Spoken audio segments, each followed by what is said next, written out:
As controversies continue to trail the Kano Emirate tussle, the chairman, Kano State chapter of the new Nigerian People's Party, Hashimu Dungurawa, has said the passive stand of President Bola Tinubu in the ongoing crisis will work against him in the 2027 election. Dungurawa, who stated this while addressing newsmen at the Lugard House Secretariat of the party, said this is responsible for why the 15th Emir of Kano, Aminu Ado Bayero, has refused to vacate his seat. The party chairman said previously people of the state didn't vote for Tinubu and the party stand is making him lose more ground in the state. According to him, because of the inclination they, in brackets, Bayero, are having the Yoruba. As you know, his grandmother, Bayero's grandmother, came from Yoruba land. They want to bring certain agenda here. The rest have agreed to depart their houses, but because of his relationship with Tinubu, he was saying as his brother is the head of the state, he cannot move out. That is why all the things they are doing, we are just looking and watching them. Dungurawa continues to say, we are appealing to Tinubu, maybe now he is supporting his brother being a partially Yoruba man, but when election comes, there are few in number here. They cannot make any difference for him. So if I were him, I would develop sense of maturity being the head of state to carry everybody along so that I will have easy crossing and stay. He continues to say, but what he's doing, he's adding salt to the wound because Kano people previously are not with him and didn't vote for him. And now he is bringing more unpopularity to himself, Dungurawa says. Ugochukwu, what is your take on this? I mean, Dungurawa, the NNPP the state chairman, is trying to, present the president as being passive because of certain Yoruba ties to Ado Bayero. I believe in 100% and 10 of what he said, the NNPP chairman in Kano State. Despite the fact that that the NNPP has suspended the governor of Kano State, and they're also going to have a very high-level powered meeting that will decide the fate of the current National Working Committee, because this party has existed for 23 years. So just like what I said in the other lab about Obi coming into Labour Party, you also see that immediately Kwankwaso came into NNPP. NNPP became had a national face. So these are what those big-time politicians can do. That's why we continue to tell our people, don't build superhumans, build institutions. Because who knew that NNPP have been there? So now they want to take the bull by the horn. In what is happening, the power tussle, I don't want to dwell more on it, because you find out that the federal government, who is going into interfacing or interfering in what is happening in Kano State, is uncalled for. But why is the party or the people of Kano or the Kano administration crying foul or crying wolves? Is because the presence of the police, the deployment of troops that are guiding that Nasarawa Palace, where Bayero is hibernating, is why they are making this assertion. Because who controls the federal armed forces is Mr. President. And you cannot tell me that there will be, as the commander-in-chief, in such a volatile and very tricky situation as you have it in Kano, that the chief of army staff or the chief of defense staff will make a deployment without reference to the CNC. I don't believe that. So he knows what is going on. But what I want to tell him, and anybody who cares to listen, is that once it's come to chieftaincy or land matters. It resides within the state. Is within the purview of the state governor. Let them, if the federal government want to be meddling in such affairs, let them go and rejig the Nigerian Constitution as amended. Because now you find out that the power to legislate resides within the House of Assembly. The power to give recognition of staff of office resides with the governor. And the governor is so empowered to do as he wishes with what goes around, how his state will be made governable for him. So what is your headache? Is the state governor coming to Abuja to tell you what happens within the Abuja municipal territory? The answer is no. So Bola Tinubu, who lost Kano, and who knows the impact of Kano vote when it comes to Nigerian election, and who knows that he lost, if not for the power play that we saw in Rivers State, maybe there would have been a rerun. If not the power play that played out in Rivers State, Tinubu would have found it very difficult to be where he is today. So if he's playing with the votes of Kano people, by now, you know, a lot of factions in APC have been calling for the removal of Ganduje, who has a lot of litigations hanging on his neck, and he has been shielding him. That is one. Then, at the end of the day, if he begins to lose a lot of grip as it concerns the North, because you saw how many Northern governors who came and stood for him, and how many of them he appointed as ministers. The highest we have seen. For governors, we only see them go to the Senate as their retirement home, but now Bola Tinubu gave them a retirement home in the ministerial purview. And that is why we are here, where we are today in Nigeria. So if Bola Tinubu continues to make those avoidable mistakes, it may cost him a lot of problems. But in this case, contrary to what you said, he's not meddling. He's not meddling. The NNPP chairman is saying he's being passive, which means they are expecting him to meddle. Now, you have said that with regards to the chieftaincies too and all that, it's in the purview of the state, of course. Don't you think that could inform why the president has not come out in the full force? Has not meddled in the affairs of the state, in Kano State? Because what the NNPP chairman is saying is that his passiveness, probably his indifference, in another word, in his indifference, he's not meddling into the politics of Kano State with respect to the emirship tussle. Choma, will make him lose favors in the state. And he's trying to link the president's passiveness to why Adebayo has not vacated. Adebayo has some ties to Yoruba, but then I don't want playing the ethnic card, is it right? No, I don't go by that. Is it right? Because now, from what you have said, the president isn't even supposed to meddle into at all. That. I mean, they should sort themselves out. So yes. Why is the NNPP chairman crying foul? The why he's crying foul, I have stated it, Choma, clearly, is because of the presence of the federal force. Because don't say the president is passive. We had it in the 1-year administration, 2 years of coming of Muhammadu Buhari. The police is saddled with the responsibility of protection. No, but we see troops. I didn't talk about the police. The federal armed forces are there. The federal armed forces are there. DSS are there. Was there protest in Kano State with respect to Sanusi reinstallation? And so if there is a protest, if there is a negligible protest that the military should be brought in. Did you say negligible? Yes, this is yes, of course. It is negligible because we have seen far more protests in Nigeria that people looked the other way.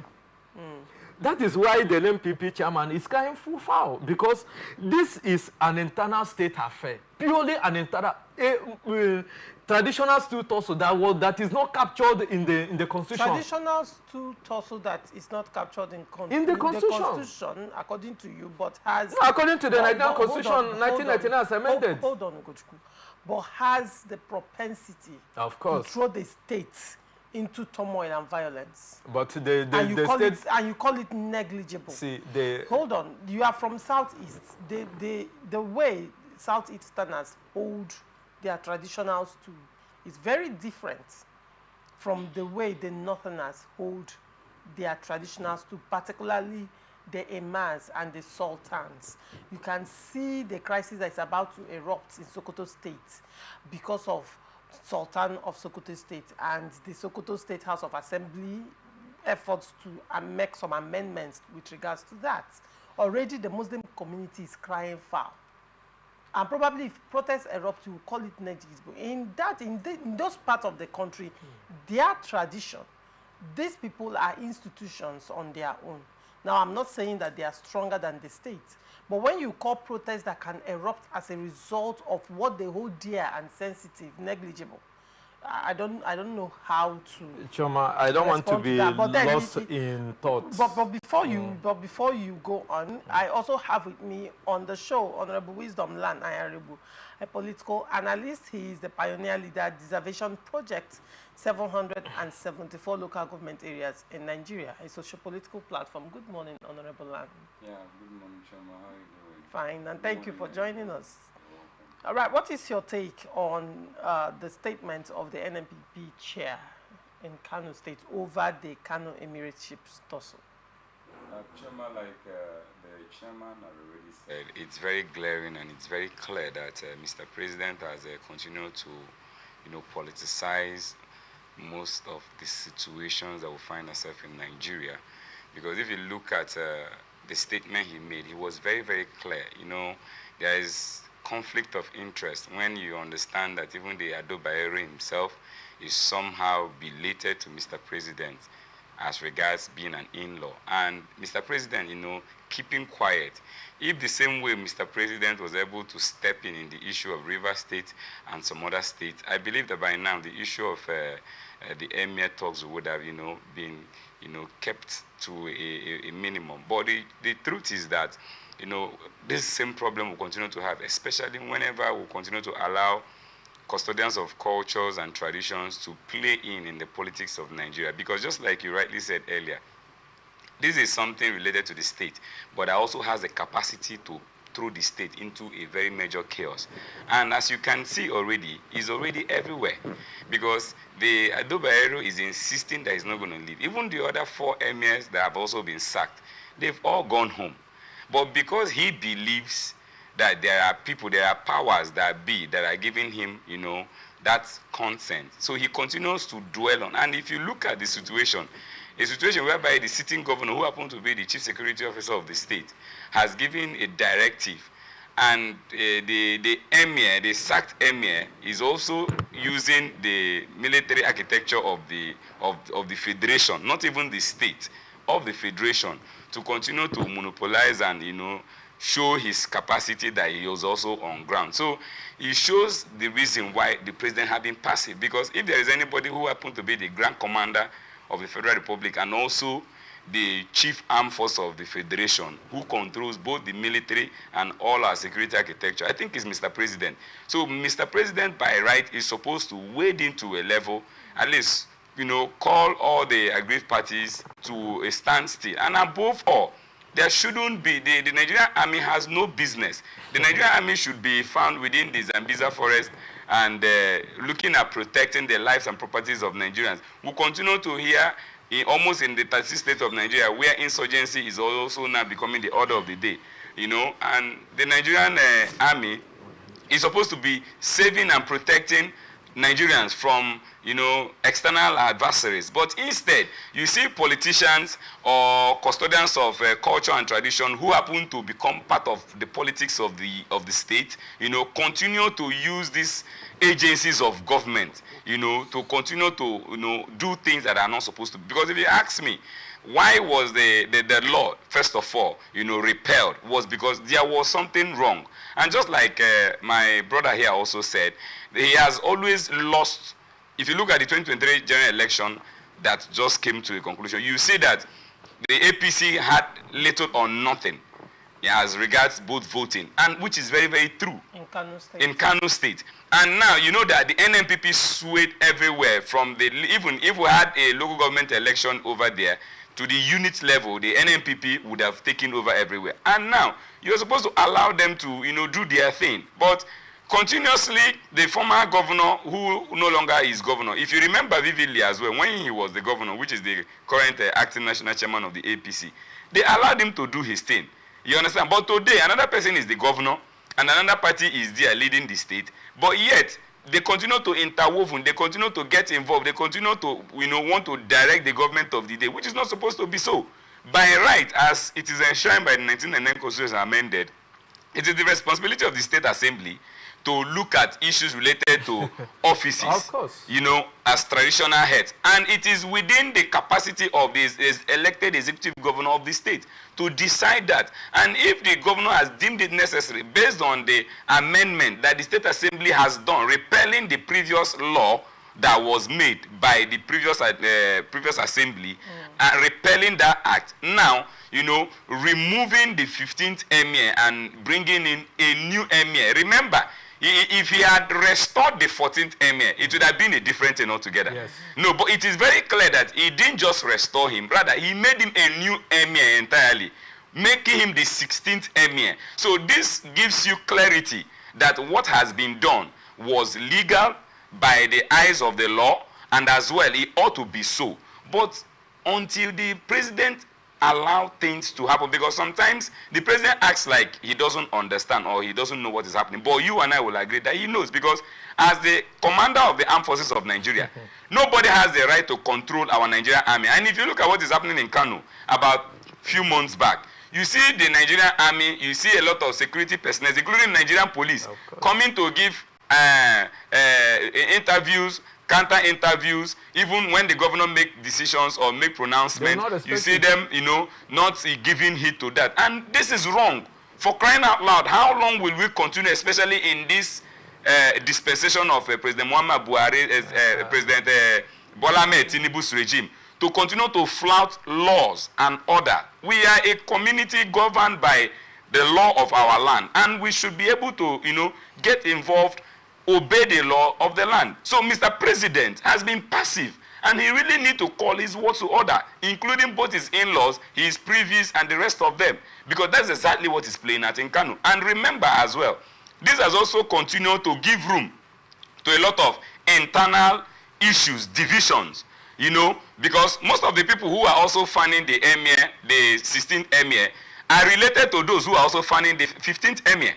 And this continues to create divisions even in houses, in people's homes and families. It can also lead to death, just like we already know. And when it has to do with Kano, we know that Kano can be something else when it has to do with, you know, internal insurgency and the rest of them. So we shouldn't continue to allow these things to play. And Mr. President needs to get involved, if possible, call all necessary people to the table and let them understand that we need Nigeria to be at peace. And again, 2027 is around the corner.